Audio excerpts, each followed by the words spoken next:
People are always fascinated with the unknown, like strange, unexplained phenomena people love. 3 people went into the woods and never were seen again. You're like, well, that's been happening for 1,000 years. Like, super expensive plane flown by professionals, you know, took off, was never seen again. I think it freaks us out.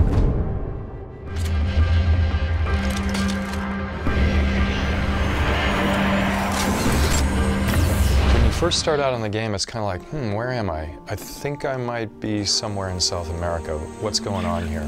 It rapidly progresses to like, oh my God, what? Where have I found myself? そうですね。やっぱり人間はですね、いろんな謎を解き明かしたいみたいな気持ちがあると思うんですね。そのバミューダトライアングルのその謎みたいなところがですね、この世界観の中に含まれてますので。The basic backstory of Dark Void is you start out the game playing as an everyman cargo pilot named Will. And Will is on a routine cargo mission to London. And on that mission, he has to fly over the Bermuda Triangle. That doesn't go over very well for him. He ends up crash landing into this parallel dimension known as the Void.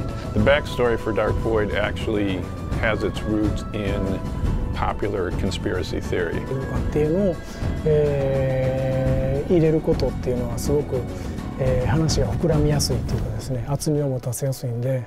What's funny is if you actually do some research on it, not a lot of things actually got lost there, but there's this mystery that always surrounds it because it's this unknown thing. I think the Bermuda Triangle is special because it was only really with the advent of what we consider modern technology did it start to really pick up its myths. When you go into the void, you'll come across all of these elements that have existed on Earth in the past that have gone through these. You'll see like a big ship hulk that's embedded in the side of a gigantic mountain because it came flying through from the Bermuda Triangle and then just wrecked against the side of the mountain. みんなが、その中でその謎を解き明かしていくのかみたいなところもあってですね。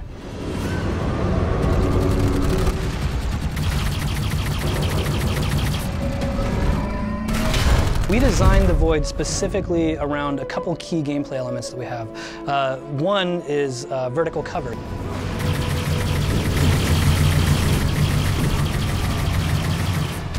We actually kind of redesigned our world to support it. As we evolved the gameplay, you know, we had to change the entire story and the world and everything. This is where the concept of the Void came from.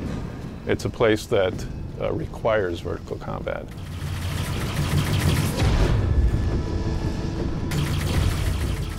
We started with the shooting and the covering and the flight, and vertical came on board.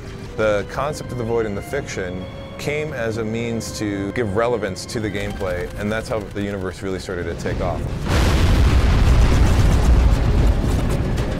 The environments are really invented to enhance a sense of vertigo. Big, huge drop-offs, spaces that are fun to fly through. You'll notice when you're looking at the Void that there's a lot of kind of islands that are sticking up out of this weird, cloudy nothingness. And we tried to keep those spires really long, so there's a lot of vertical nature just to the environment in general. We're twisting the concept of space and up and down and everything in it to give you this sense of being in somewhere which is quite otherworldly. There is a kind of grim, romantic, fantastic quality to it. It feels dangerous, but at the same time there's kind of this dark beauty to it all. Imagine Earth in its primordial days in the ooze, and then throw that into outer space in a different plane of existence, and you're starting to get close to what the Void is.